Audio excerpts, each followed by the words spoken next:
Suicide किया है suicide cases और आत्महत्या कर सुसाइड स्टूडेंट सुसाइड 2025 नीट की थर्ड अटेम्प्ट की तैयारी कर रहे गौतम सुसाइड अटेम्प्ट कर लेते हैं।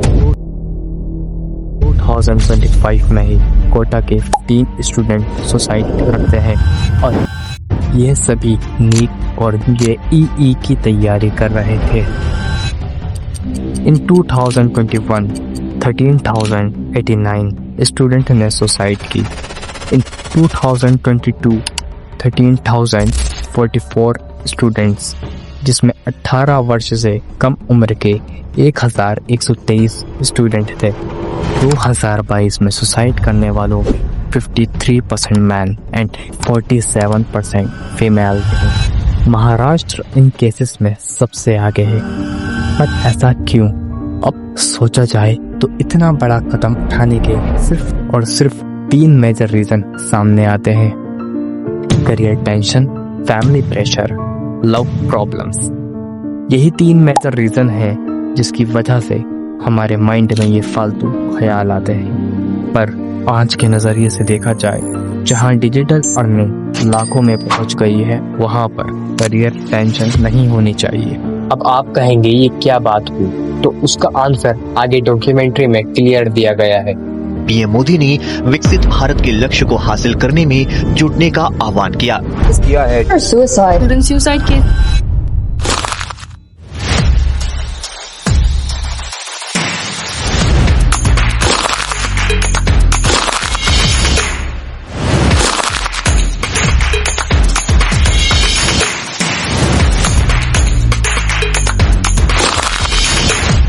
इस डॉक्यूमेंट्री को बनाने का हमारा केवल एकमात्र लक्ष्य है और वो आपको अवेयर करना, वो रियलिटी बताना जिससे आप अनजान हैं, उन 90% स्कैम से बाहर निकालना जिसमें आप कभी ना कभी फंसते हैं।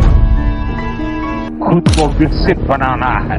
विकसित देश होने की खेल है। पीएम मोदी ने विकसित भारत के लक्ष्य को हासिल करने में जुटने का आह्वान किया। विकसित भारत विकसित इंडिया में 234 मिलियन लोग गरीबी रेखा से नीचे अपना जीवन बिता रहे हैं। 2024 में रेलवे में ग्रुप सी और डी की भर्ती निकलती है, जिसमें 1.08 करोड़ फॉर्म डाले गए और पदों की संख्या सिर्फ 32,438। अकेले मुंबई से 15.59 लाख फॉर्म डाले गए। एसएससी जीडी कांस्टेबल 2024 में 47.45 लाख फॉर्म डाले गए और पदों की संख्या सिर्फ 26,146। खुशी की बात है कि भारत दुनिया की चौथी अर्थव्यवस्था बन गया है। क्या सचमुच बन गया है? उसे देख खुश हो जाते हैं कि हमारी जीडीपी तो 5वें नंबर पर है, हमारी जीडीपी तो 4थे नंबर पर है।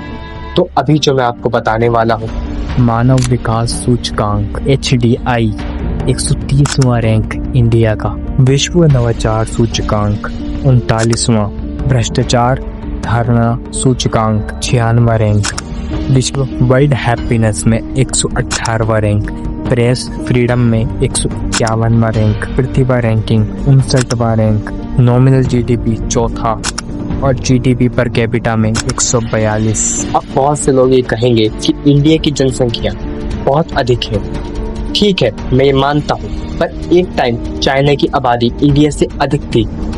2022 में चीन की आबादी 1.412 अरब थी, इंडिया की 1.047 अरब, यानी 51 लाख का फर्क। और चीन की जीडीपी पर कैपिटा इंडिया से 4.8 गुना अधिक है। चीन की जीडीपी पर कैपिटा में 74वां स्थान और इंडिया की जीडीपी पर कैपिटा में 142वां स्थान। चीन 2022 में जीडीपी पर कैपिटा 12,720 और इंडिया $2,389 और अब चीन $13,657 और इंडिया $2,937।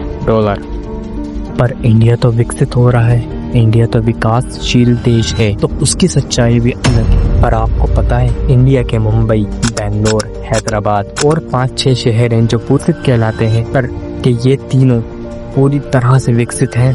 नहीं। मुंबई की साउथ मुंबई, बेंगलोर की कोरामुला, हैदराबाद का कांचीपुरम,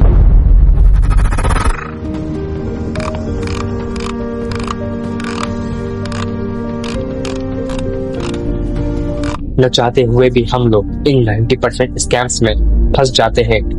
डिजिटल अर्निंग में घुसने की नाकाम कोशिश और ऐसे कई बड़े यूट्यूबर्स के बार बार कहने और उनके अट्रैक्टिव थंबनेल्स उनकी फेक लाइफस्टाइल को देख कहीं ना कहीं उस स्कैम में फंस ही जाते हैं।